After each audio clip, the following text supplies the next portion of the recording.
Hey, what's up, everybody? This is SSG.B here again, and my wonderful assistant, Oliver. And today we are going to talk about the basics for PT test prep. Now, I've been in the military for 18 years. The best way that I've found to get ready for the PT test is to actually do the events themselves. Now, there are supplemental exercises that can help you improve your push-up count, your sit-up count, and your 2-mile run. And we'll get into that a little bit later. But in this video, we are just going to cover the basics because we want to get you ready for the PT test. Now, there are ways to improve your endurances and things like that. And I'm going to try and cover a little bit of diet recommendations and things of that nature. But for right now, we're going to stick with the basics. So when we get into the PT test later, you'll know that there's 2 minutes per event with the exception of the run. The run is timed your start to finish. But you will have 2 minutes to complete as many push-ups as possible. And you will have 2 minutes to complete as many sit-ups as possible. So here in just a second, we will get into the actual start positions for the push-up and the sit-ups so that you are aware of that. So that way you know how to properly practice. Alright everybody, when it comes to the weight loss portion of this, I recommend picking a diet that works well for you, that you know you're actually going to be able to keep up with. And I recommend that you keep up with your results, because if it's not working for you, then you need to change it up. So that way you can get to where you need to be to join the Army and stay in shape and keep it up while you're in the Army. So I don't recommend like a grapefruit crash diet or something like that. You need to be able to keep the weight off, change your eating habits, and stay healthy. So what I do myself is a variation of the Kino Body diet. It involves intermittent fasting. So on the days that I'm not working out, I'm fasting. Now that worked well for me, and it helped me cut about 35 pounds in a couple of months. I wasn't necessarily overweight, but I wasn't where I wanted to be. And that's just not, that didn't work well for me. So that being said, I'm going to show you all a couple of the supplements and things like that I use. And if you guys can recommend some better stuff, feel free to leave some comments, some links down in the comments, and show us. Alright, so these are the supplements that I use, and these are my daily multivitamins. It's a GNC product. I'm a GNC customer. Most of the time I'm buying stuff from them online. I like the Pro Box that they ship me, and this is a shaker I got from them. As you can see, it sticks in the rubber base very well. This is in fact a glass shaker. I like it because no matter what, if I leave some protein in it or something, the lid unscrews, I don't have to worry about a smelly cup. It's not going to retain any of that gunk that like the plastics will. So if something happens, and let's say I leave it in my gym bag, right, it's going to be fine. I don't have to worry about it smelling. I just hit it with the scrubber and the dish soap and it's done. This is just some Nitrotech that I picked up. It's not a bad whey protein. A lot of people have their own like personal mixes and things that they use. I'm not that into it. This is just something I use to follow up my workouts with, and it works out really well for me. Now, this is Beyond Raw Lit. This is what I picked up from GNC. It is a pre-workout, and I do recommend the gummy worm. It's actually a really great flavor. I know like a lot of pre-workouts are really sour and tangy and whatnot. That's not bad. So this actually is bodybuilding.com. It's nice to have the funnel, so that way when I'm mixing in my cup here, I don't have to worry about spilling crap everywhere. This is my multivitamin, which is really nice because it is all together. I love that. Like, I don't have to open up 15 individual bottles like I used to. It's all right there. And if you're shopping around, you're looking at GNC, like all the ingredients are listed on the outside, so you know before you buy it exactly what's in it and what good it does you. So when doing the push-up, the idea is that you break the plane. For those of you who are unfamiliar with doing that, it is best to have somebody sitting next to you, watching you, and tell you when you go down, you know, hey, you've broken the plane, you're good to go. So that way you know when you're doing the test, you know exactly where you need to be, because unless you break the plane, they do not count. So I'm going to go to the start position.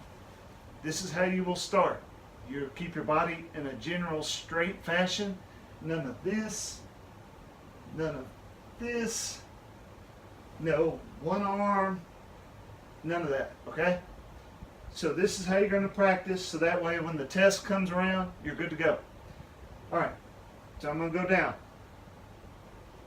You're good. And then back up. See how my body remains in a generally straight fashion? You're not. Those don't count. So what I'm going to do here is a head-on shot, so you know exactly what I'm talking about when I'm talking about breaking the plane. Okay? Again, generally straight line, you know, neck, back, body, things like that. We prefer you to keep your head up, and down you go. Break the plane, come back. If you don't break the plane, it doesn't count. Now, if you go all the way down, your chest hits the ground and you haven't broken the plane, obviously there's nothing you can do there. That one's still going to count as long as your grader is paying attention.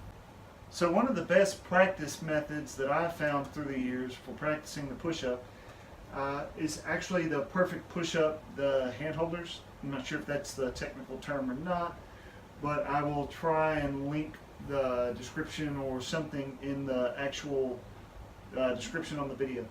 Anyway, they help save your wrists while you're doing the push-up, so it's not quite as hard on your wrist, and that's something that kind of matters when you get a little older in the years like me. So again, generally straight body, think plank, down, break the plane, come up. It's a lot easier with these.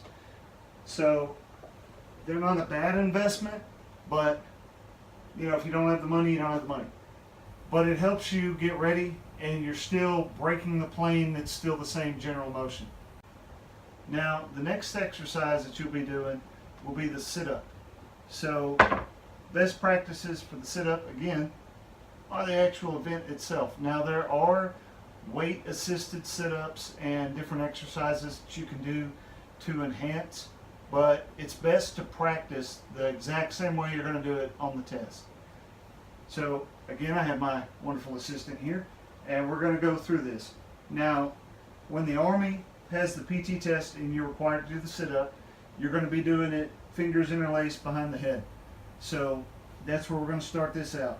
Now, the requirement is that you break the line here with the base of your neck and the base of your spine.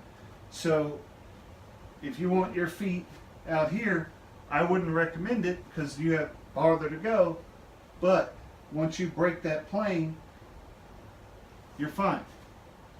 So there is no regulated way on how to get up and sit up, sit down. It's however you get there. As long as you accomplish that and keep your fingers interlaced. We'll get into that later on in the PT test coverage later this week. But this is a good sit-up. You're all the way down.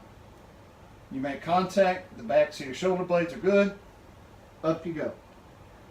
Again, down, up. Just like that. So this doesn't really count, but if that's what you need to get up, and you get up here and you break that plane, you're good. As long as you keep your fingers together and interlaced behind your head, you're fine. Alright guys, now that we've covered the push-ups and the sit-ups, all that's left is the run. So the best way to practice for the run, just like every other event, is actually doing the event. Now, to get into the run, again, it's time start to finish. It's not a 2-minute event. So what's going to benefit you the most here is going out and going to like a Dr. Scholl's, insole machine, or going to a particular shoe store where someone can actually look at your foot and tell the pressure points on it and assess your arch. and things of that nature. So you can get the shoe that is best going to suit you in your particular run style, because the shoes make a huge difference. Don't go down to the store, pick up some cross trainers from somewhere and think, oh, you're good. Don't just go buy some New Balance number 2 billion and think, oh yeah, this is the best shoe ever. We all might run and walk similarly, but no one runs and walks the same. So what's going to matter is how all that lines up.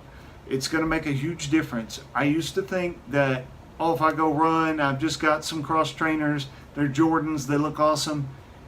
I got done and I always thought, hey, you know, it's normal for some joint pain and some things to hurt. No, that's not always the case. Now, while running will fatigue you, yes, that's going to happen. But your shoes and the way you run make a huge difference. That's going to matter enormously in the end. So get some good shoes. And to develop a good program, I would say you're going to start off with, like, if you have never really run before in your life, start off with a half mile, work your way up in increments. Half mile. You know, do that for a week, 2 weeks. If you're really sucking at it, you can go to 3.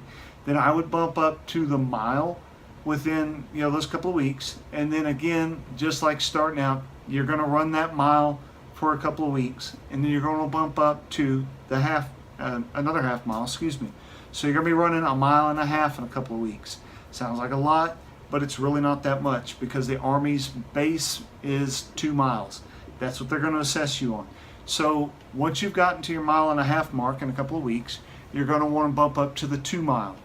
And do that for a couple of weeks and keep going. Exceed, I would say, to at least 2.5 miles to 3 miles, because you don't want to have mismeasured and, you know, adjusted your time and timed yourself at exactly what you thought was 2 miles, and then you go to do the test and maybe the test is a little off. You know, that does happen. Or maybe you were off on your measurements and now your time is going to be off. So you were just barely at the passing time. Now all of a sudden you're late. So on our next video, we will actually cover the time requirements. That's what you're going to need to shoot for. There's going to be a variation of time for age and things of that nature. All that will matter. But again, move up in the increments. And if you're having trouble with it, you know, get into the forums online. Hit me up with some questions. If you have some questions about any of these exercises that you've seen, maybe you're seeing something that you think I'm doing wrong, hit me up. There might be a reason I'm doing it. It might be because that's the way I've learned it, you know, and hey, maybe I am doing something wrong. So hit me up, ask questions, find me in the comments section, hit me up on Facebook, YouTube, Twitter, any of those. I'm on Instagram as well. My links will be posted in my profile, excuse me, and you'll be able to find me there. Everybody have a great week. Look forward to seeing the next video on Wednesday, and the next video will cover the test itself, the different sections and things of that nature, and what you need to be looking for when you get to that level and you are ready to take the test, what we're actually going to be grading on, so you're familiar with it. Thank you, and everybody have a great week.